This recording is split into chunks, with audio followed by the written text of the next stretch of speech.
Всем здорово! У нас сегодня Audi A4. Вот, смотрите, короче, что произошло. Порвался ремень ГРМ. Вот.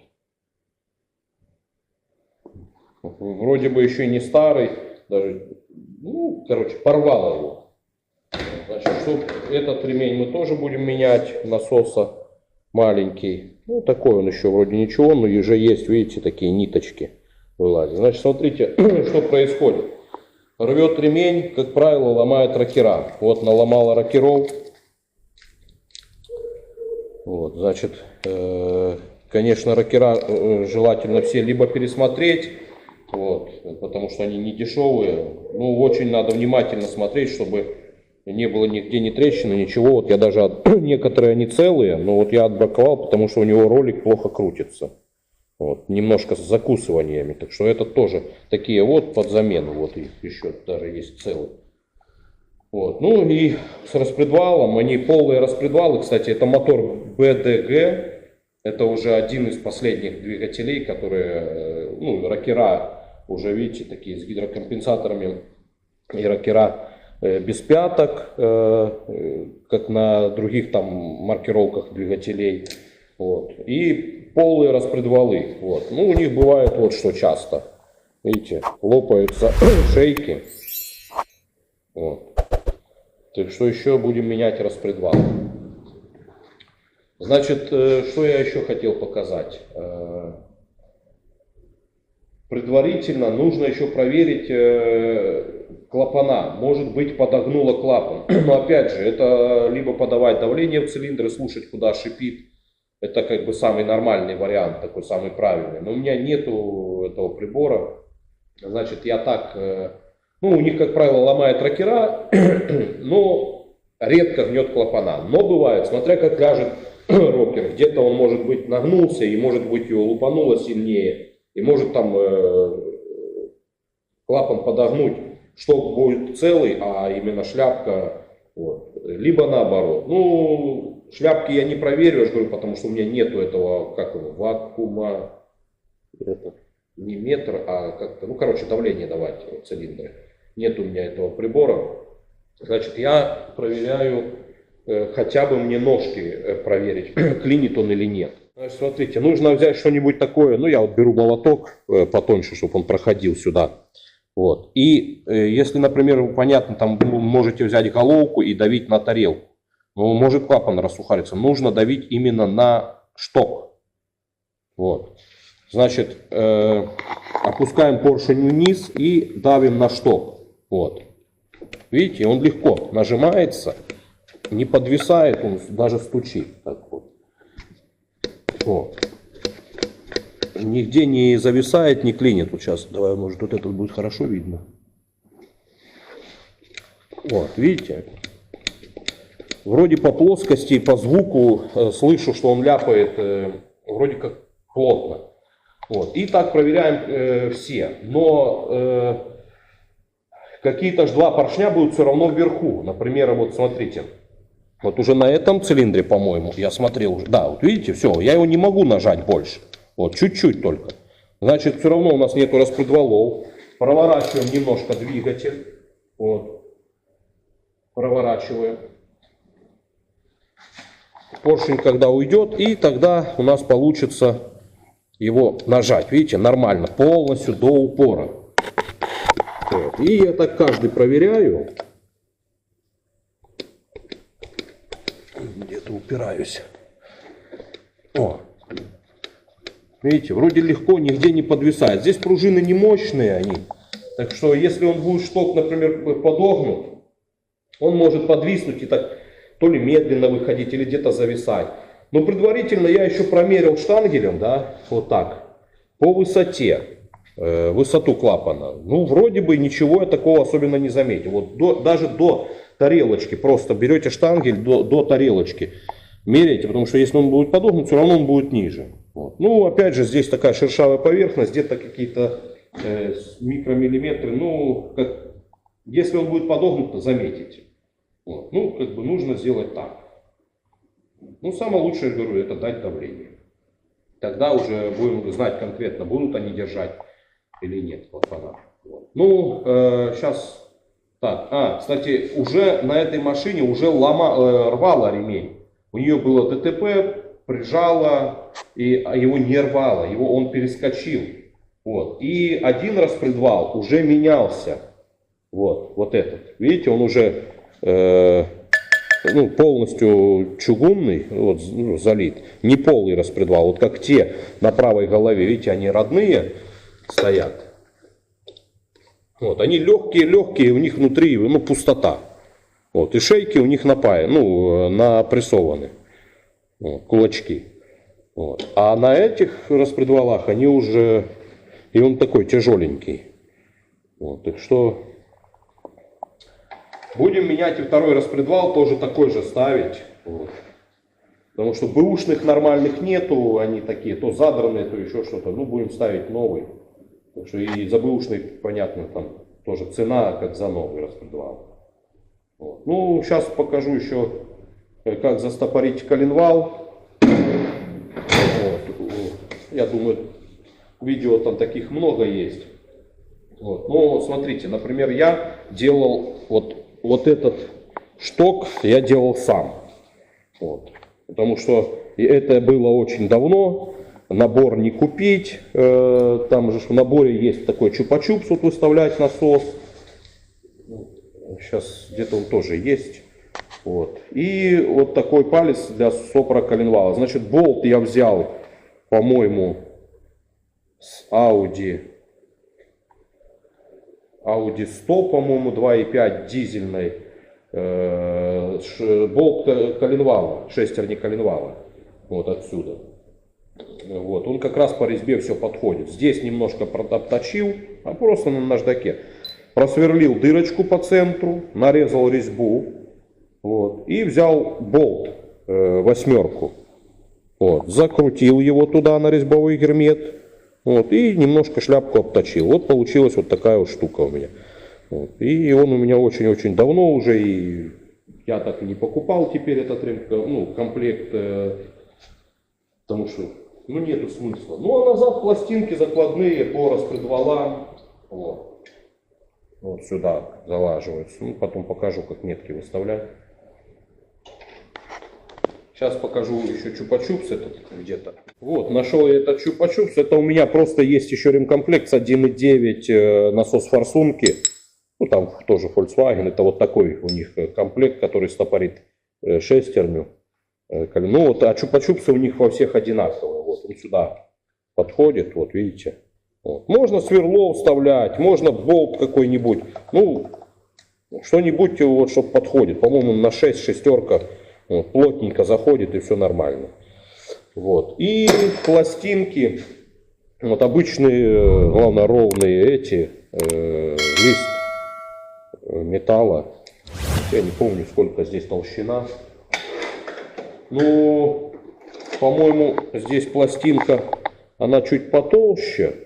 Это 5 миллиметров. Вот. И надо немножко стачивать ее, чтобы она была 4,5. Вот. Вот здесь края. И тогда он хорошо ложится вот сюда. Оп, видите, ровно заходит. Потому что пятерка, вот видите, она не заходит. Вот. А этот четко заходит. Вот. Вот и все.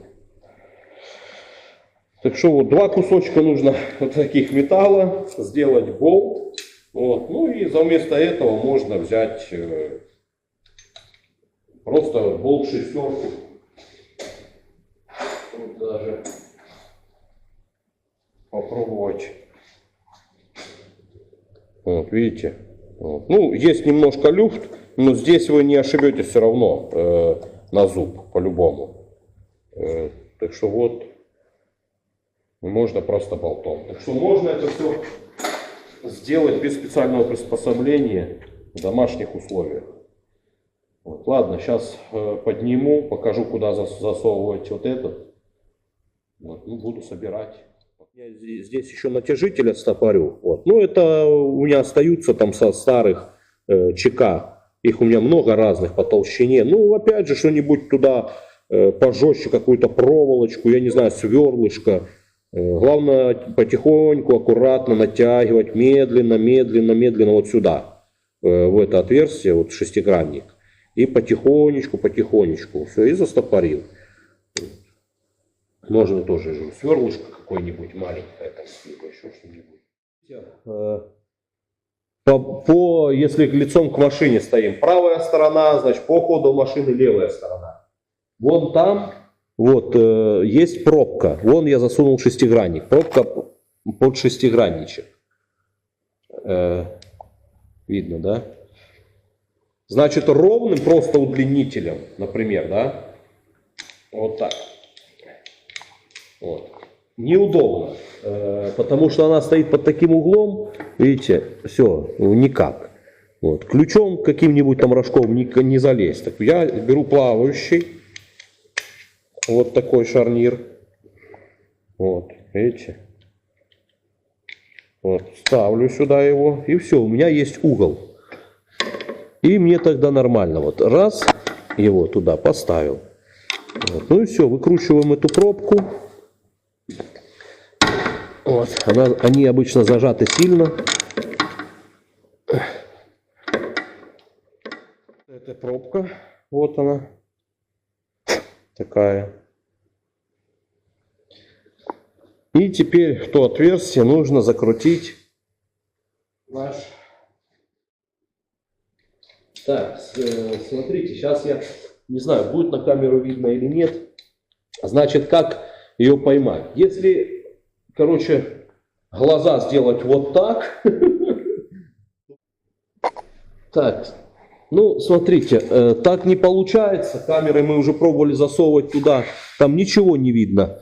Ну, я имею в виду камерой. А если вот светить и туда смотреть, ну, вы увидите, на щеке коленвала, на щеке будет отверстие. Вот, именно под вот этот пальчик. Вот.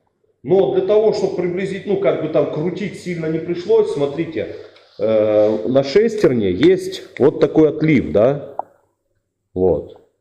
И где-то будет так, сколько так, где-то на 6:30, да. Вот, приблизительно, вот смотрите, вот этот болт, ну, в смысле отверстие под болт, и вот, вот этот отлив. И вот он где-то вот так будет смотреть. Ну, я имею в виду, чтобы вы там не крутили, может, кому неудобно смотреть, там, голову засовывать. Приблизительно, вот, чтобы вот так было, это будет где-то именно там. Вот. Так там потом уже проще будет поймать. Потому что так сразу там сунуть, крутить, выкручивать, это тоже неудобно. Я все это понимаю. Ну вот, смотрите, где-то, чтобы было вот так. Вот, вот этот отлив. Все. Теперь я его укручиваю, немножко буду пошевеливать, и он попадет.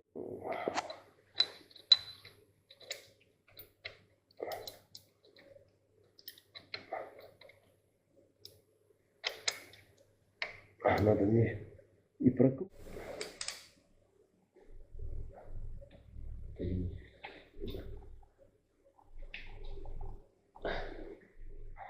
Туда уже укрутил. Вот. И теперь коленвал у нас вообще не шевелится ни туда, ни сюда. Вообще просто никак. Мертво. Зажато. Все. Это и есть верхняя мертвая точка. Так, ну все. Ставим гидрокомпенсаторы. Самое главное, я говорю, тут все вымыть. Вымыть хорошенько. Все. Вот здесь почистить, чтобы здесь крышки становились. И все, ставим гидрокомпенсаторы, рокера. Вот, я их беру вот так, ставлю сразу, защелкиваю. Хоп. Вот так.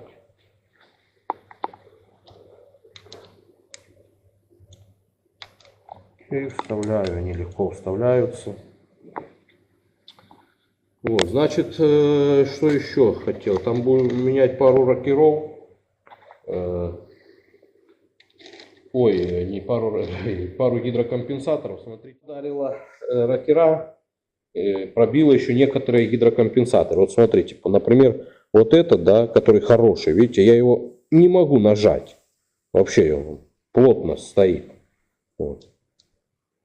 А вот, которые еще уже здесь лежат в кучке, смотрите, я его просто легко, он нажимается, он пустой. Вот, некоторые так вообще здесь О, вообще их пробило так, что они поспускали, они просто нажимаются. Вот. Значит, мы хорошие отобрали, будем ставить, а эти тут 8 штук. Вот, докупили. Вот, и будем ставить еще новые 8 штучек. Рокера тоже новые. Вот, будем тоже ставить. Но рокера, сколько их там было? 15 штук.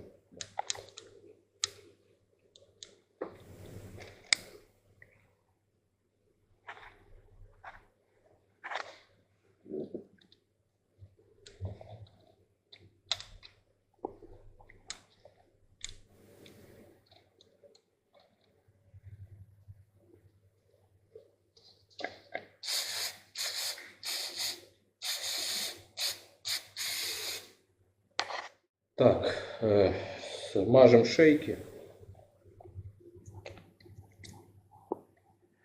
Так, промазываем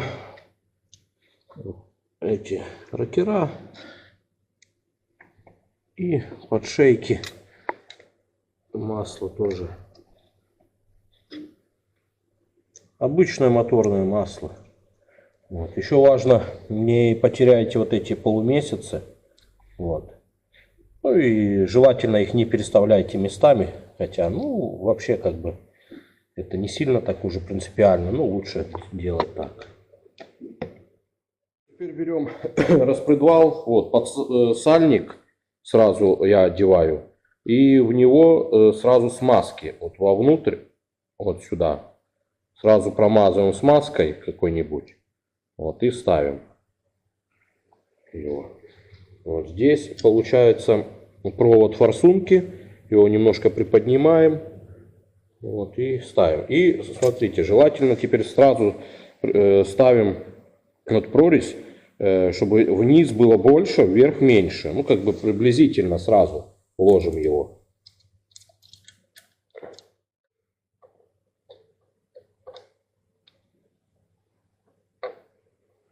Так, положили один. Так, и сейчас будем ложить этот новый, второй распредвал, вот такой, и тот же такой же стоит, это левая голова, этот у нас будет выпуск, то есть правая голова, да, по ходу движения, вот такой, если что, там номерок.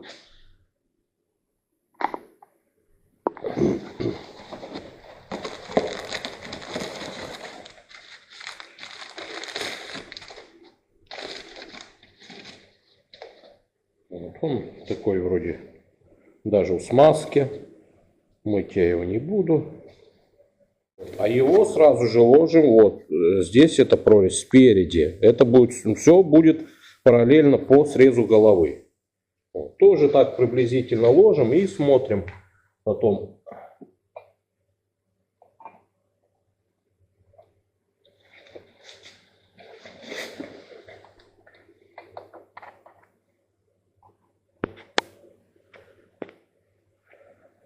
Так, вот видите, он сейчас немножко повернут, но когда мы его прижмем, он станет ровно, будет четко по этому. Ну и там проверяем, сзади там немного неудобно. Значит, я беру зеркало и зеркальцем с той стороны смотрю. Вот, у меня такое зеркало есть. Вот, но можно, конечно, снять фильтр топливный.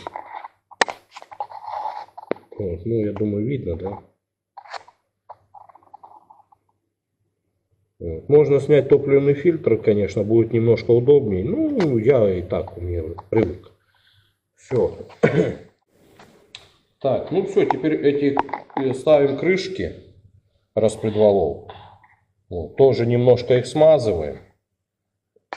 Буквально капельку, немножко надо. Вот. Первую я пока ставить не буду. Начинаю со середины.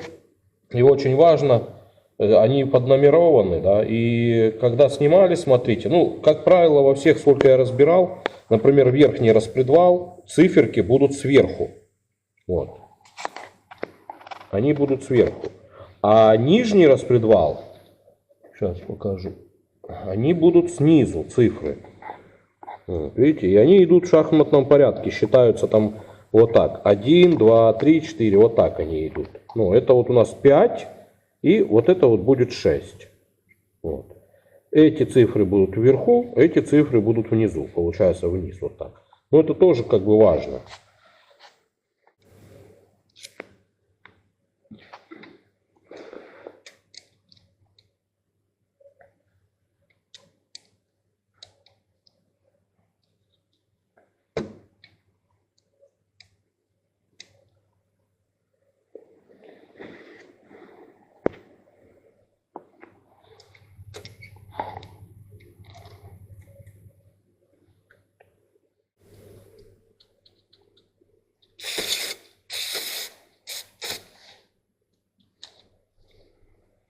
Так, где?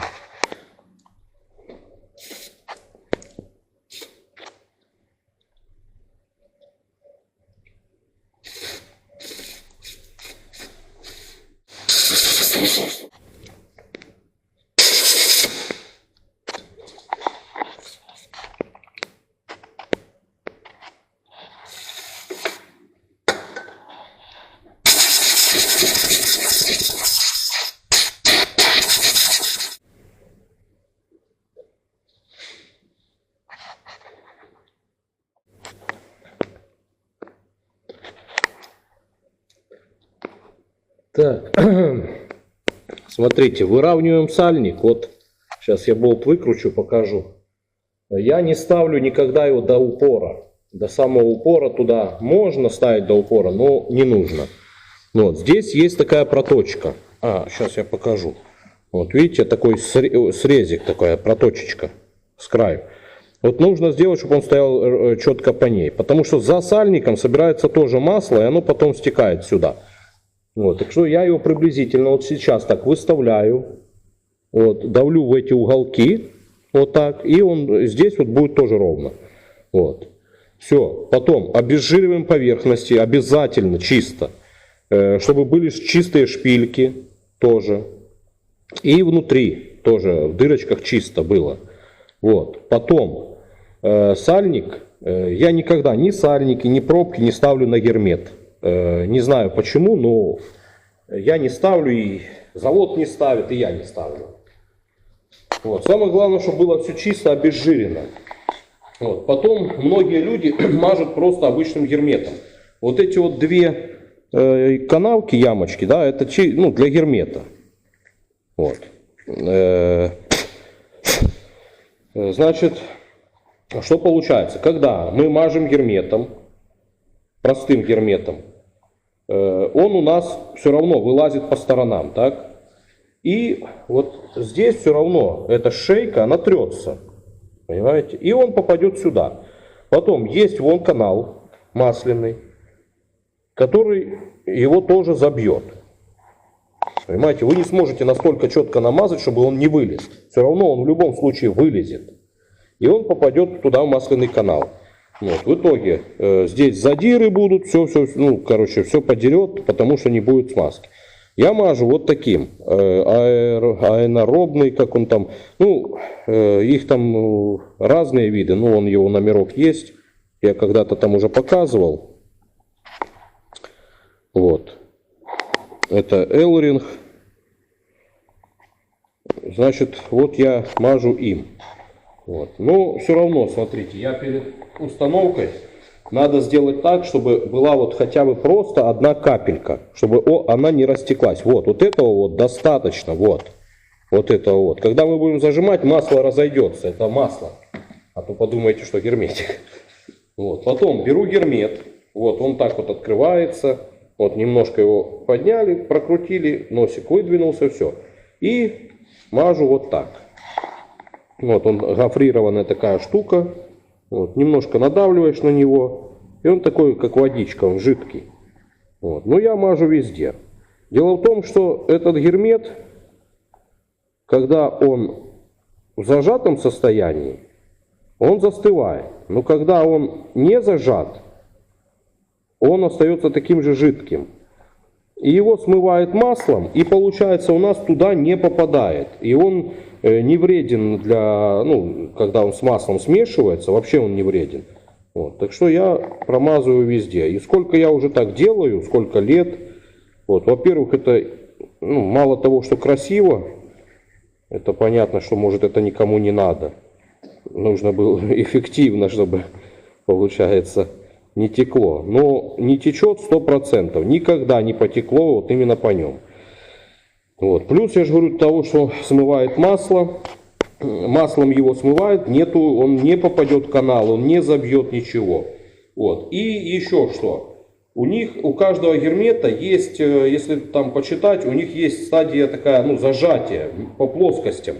Например, если вы намажете обычным жирным герметом, у него зажатие, там сколько там микрон будет толщина. Получается, у вас будет зазор уже между распредвалом и этим. Ну, тоже. А этот, он зажимается чуть не просто вот как отшлифовано плоскости, да, он зажимает, у него там практически нулевая, ну, не, что-то там есть, я не помню. Они даже есть тоже разные именно по зажатию. Это герметы для постелей, там для, ну, даже типа нарисовано там что там, как прокладочный, видите, там какой-то, не поддон, а постель, скорее всего. Ну, как-то так. Вот. Ну и первое, что я ставлю, это эту переднюю крышку, заднюю я пока не ставлю, потому что, ну, задняя будет вот такая с пробкой, я ее не буду пока ставить, чтобы потом пробовать. Я лучше ее так сразу поставлю, я ее тоже ставлю без гермета. Вот. Ну, ставим пока вот эту. Вот.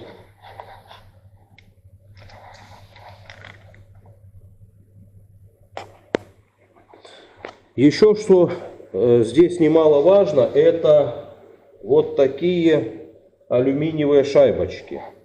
Вот, алюминиевые. Они становятся вот сюда.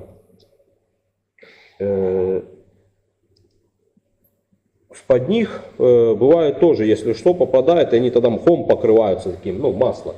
Так что их нужно ставить. И гаечки здесь уже вот такие. Под ключик на 11. Вот, сейчас я его зажму. Вот видите, немножко сальник выше, чем здесь. Вот, теперь я его, пока он еще двигается, я его поправляю. Вот, немножко придавил. Вот, и получается у нас видна немножечко так фаска, которая снята заводом. Я его не пру туда до упора, потому что много, когда бывало разбирал, они стояли до упора. Ну и все, вот так выровнял. Все пересмотрел, все ровно, все зажимаем. Вот, видите, немножко так, кровь выступила. Вот, и все. И там, где его зажало, он уже сухой. Он именно работает от сжатия. Все. А вот где он потек, он здесь будет всегда мокрый. Ну, он не высохнет, видите? Он все, жидкий. Вот. А там, где его зажало, он уже сухой. Так, ну все, ставим эти скобы, которые форсунки зажимают.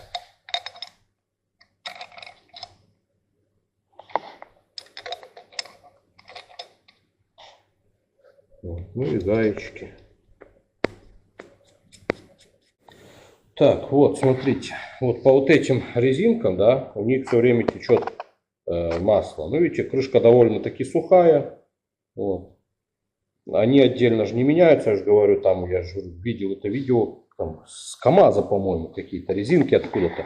Вот, так я делаю по-другому. Смотрите, если нету трещин, вот, видите, их так пожмякать, они вроде такие твердоватые, ну трещин нету. Вот, я их всегда проверяю, трещин нету. Вот, значит, если нету трещин по ним, что я делаю? Я беру, покупаю термокембрик. Вот. Ну, он метровый продается, но я вот уже отрезал, потому что метровый неудобно. Вот, значит, что я по диаметру, да, ну вот он как бы так налазит туда, плотно. Вот. Ну, хорошо, как бы легко налазит, видите. Вот. Ну, диаметр здесь нету размеров, ничего, потому что это самый дешевый. Вот. Если брать хороший, дорогой с клеем, да, который внутри с клеем, его нагреваешь, и клей выступает. он не пойдет, потому что у него он толстый, ну стенки толстые его.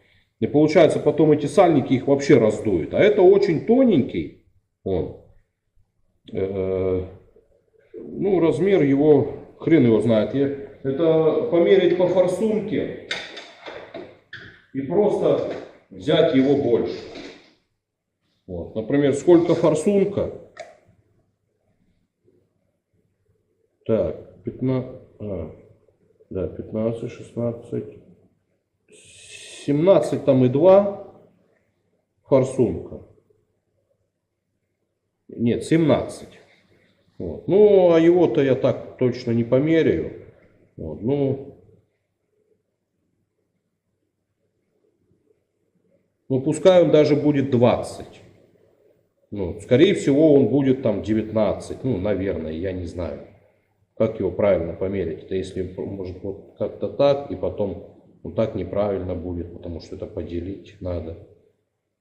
В диаметре я его сейчас не сложу, просто он вот такой. Ну, приблизительно он будет, я думаю, что около 19-20. Ну да, где-то так. Вот. Но он налазит сюда очень хорошо. Вот. Все, я его сюда одеваю до пластины. Вот, до упора, так сказать, до конца. Все, потом вот где заканчивается форсунка, да, уже резьба форсунки, я его обрезаю.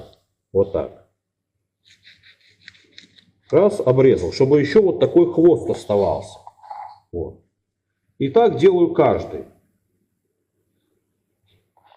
Одеваю его вот так, чтобы именно хвост был выше, чем форсунка. Все, потом прогреваю. Горелочка, он стягивается, одеваю крышку и уже по крышке потом вот так обрезаю. И все. Ну, смотрите, поодевал кембрики, да. Ну и горелочкой прошелся аккуратно, вот они зажались. Все, потом оденется клапанная крышка и обрежу. Вот. Все, по этой голове как бы метки в порядке, заднюю пока не ставлю. Задний бугель этот, ну, крышку. Когда уже поставлю шестерни, потом все перепроверю. Вот, смотрите, теперь по левой голове. Значит, как я и говорил, вакуумный насос я не хочу снимать.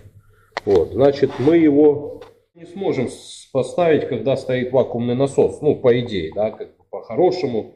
Вот, ну, все возможно. Значит, вот это полукольцо, так, вот это. Когда оно будет стоять, вот здесь,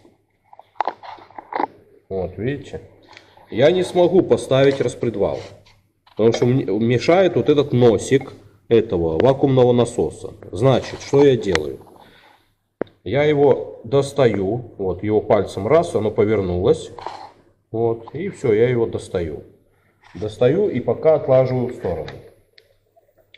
Вот, потом выставляем вакуумный насос вертикально. Вот, получается здесь, смотрите, одна прорезь со смещением, другая ровно посередине. Значит, та, что ровно по центру. Вот, так значит, со смещением прорезь это именно наша метка, а которая ровно по центру это вакуумный насос. Все, выставляем вертикально по вакуумный насос сам.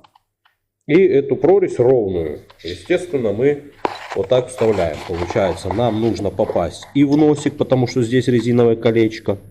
Вот так. Мы его должны туда засунуть. Вот. Раз, и он сел. Ну, естественно, перед этим также смазать шейки маслом. Вот, проверяем еще раз. Так, вот она у нас ровная, вот со смещением. Значит, все, ровную вставляем. Вот. Сильно давить не надо, так вот пошевеливать, попадайте туда, потому что там все-таки резиновое колечко, и он же двигается этот, вот, раз, и он легко стал. Все, этот распредвал ложим. Вот, и мы видим вон ту как раз прорезь, вон то смещение, которое у нас есть. Все, и также ложим второй распредвал. Вот он повернут чуть-чуть вправо. Так. Вот. И делаем этот же. Также. Вот. У нас получается высокая снизу, меньше вверх. Вот. Ну, опять же, по срезу головы. Вот. Значит, также ложим. Но это полукольцо стоит на месте. Вот. Мы также его ложим на полукольцо. Вот. И здесь попадаем на зубья. Сейчас смотрим, как нам его положить. Вот. Ну и делаем приблизительно так же по смещению, как тот распредвал. А когда будем зажимать, уже провернем, посмотрим. Так, сейчас я еще раз перепроверю. Все, вот я так приблизительно их выставил. Я понимаю, что где-то так. Вот, ну, обожмем, потом все перепроверим. Значит, все, берем полумесяц этот, ложим его вот так наверх, просто наверх. И туда его заводим, разворачиваем. Все. Вот. И он лег на свое место. Все. Ставим крышечки, обжимаем, все проверяем. Так, ну вот все, смотрите, я пообжимал крышки. Немножечко вот довернул. Вот по этому распредвалу видно четко-четко по плоскости лежит. Так, просто многие боятся, что снимают вакуумный насос. Вот, так что здесь идеально видно. Вон, видите, если в зеркальце посмотреть.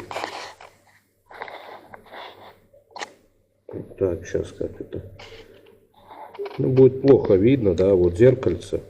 Вот, ну, она по плоскости лежит.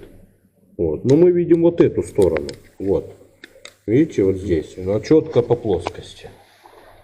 Так, и вот вторая. Вот она. Смотрите, как ложится пластинка. Вот, видите? Вот я ее раз и без усилия. Хоп.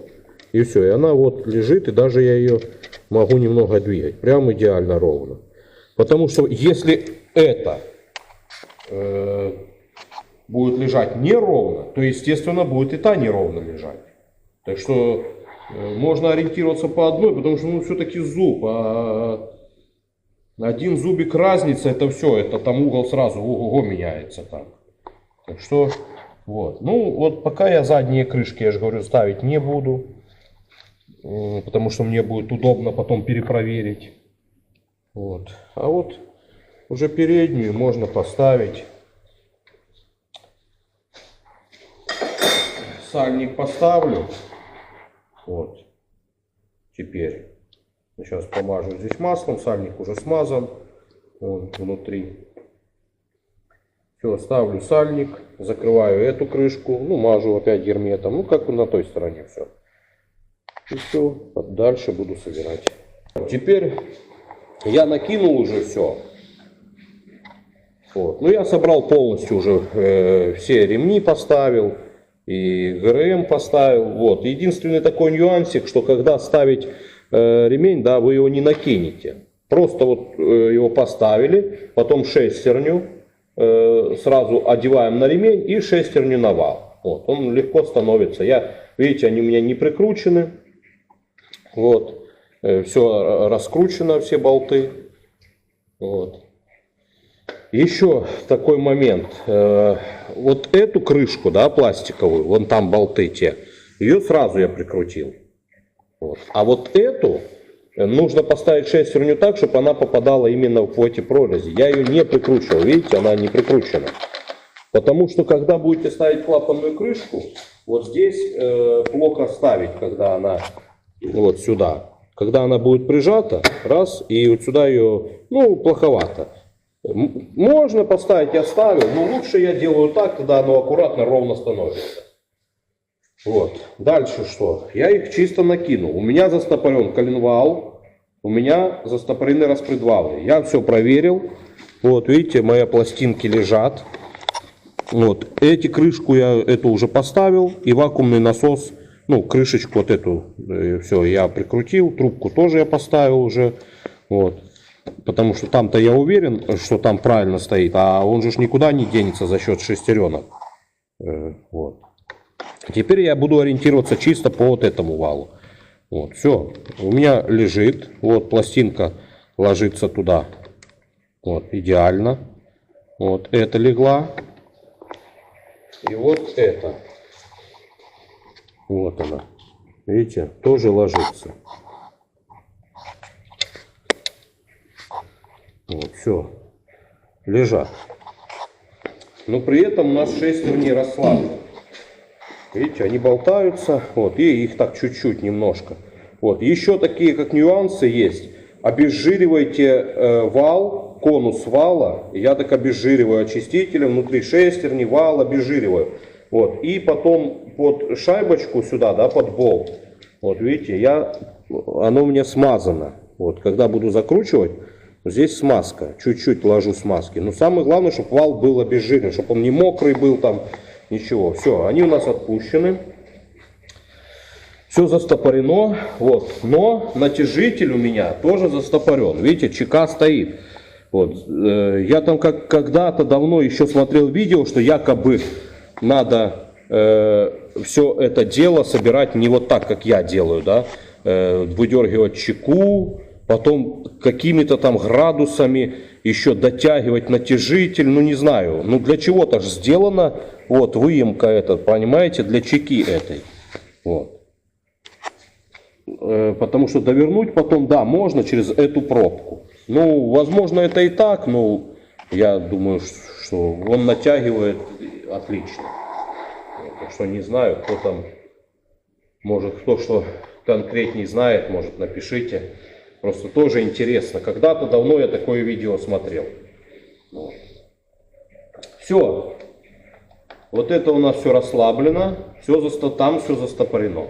Теперь выдергиваем чеку, и у нас выскочит натяжитель. Будет видно там пальчик его или нет. Вон там. Сейчас я его выдерну. И он так плавно вылезет. Он тухенько. О, все, он там вылез. Немножко. Вот. Но при этом, я же говорю, у нас все застопорено. Вот. Потом я немножко ему помогаю. Чуть-чуть. Беру отверточку, да, и вот так немножечко его. Раз. Вот, видите, он вышел. Все. После этого я затягиваю шестерни. Все, ремень у нас натянулся. Кстати, видите, ремень ставлю с этим белым напылением. Это дейка. Вот. Это усиленный ремень. Вот, ставлю такой. Все, теперь зажимаем шестерни. Вот, у нас там все застопорено. Вот, я сразу по чуть-чуть, вот немножечко так. Раз и все, чтобы она села на конус. Ну, мало ли там, чтобы не выскочило у нас. Все, вот так немножечко его поджал, и эту же сторону также.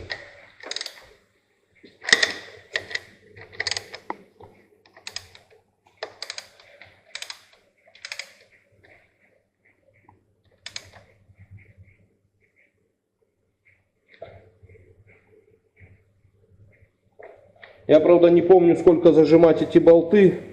Но я посмотрю в автодате. Ну, если что, я думаю, там найдете много таких видео. Я не помню, сколько ньютонов они зажимаются. Вот. Но я посмотрю в автодате, потом я пережму. Сейчас на данный момент я пока чисто так поджимаю чуть-чуть их. Совсем не сильно. Потом попережимаю, потому что это тоже важно, потому что шестерни на конусах, чтобы его не пережать, чтобы она не лопнула. Все, их я поджал. Вот. И теперь насос. Вот, я беру головку, свечную головку, обычную с набора для свечей. Вот, и шестигранник на 6. Головку ставлю, шестигранник вот вовнутрь. Ой. Так, и получается, так, я не помню. Да, и мы крутим против часовой стрелки. Значит, что получается? Гайка у нас поджата, он немножко поджат, ролик к этой плите. Вот, эту я держу. И начинаю подтягивать за шестигранник. И вот стрелка, вот, она должна совместиться с флажком. Вот, смотрите. Вот так, раз. и все. Вот. Все, она у нас по центру стоит. Я на 1 миллиметр делаю чуть-чуть больше ее. Все, шестигранник держу и зажимаю. Зажимаю гайку. Вот. Сильно не перетягивайте, потому что будете гайку зажимать, у вас может он еще сильнее натянуться. Так что смотрите. Все, зажимаем. Пока тоже подтягиваю, потом я не помню тоже сколько. Ой, блин. Так. Здесь надо аккуратно, потому что все прыгает. Я потом посмотрю, сколько он тоже зажимается. Надо будет зажать правильно. Вот. Ну и в принципе все. Здесь застопорено. Вот, все. Это по заводским меткам. Здесь я посерединке болты поставил. Я их пока еще не зажимал. Вот, потому что нужно было ремень натянуть. Они не зажаты. Все, натягиваем по заводским меткам, а потом уже будем регулировать зажигание компьютером, смотреть. Вот, впрыск.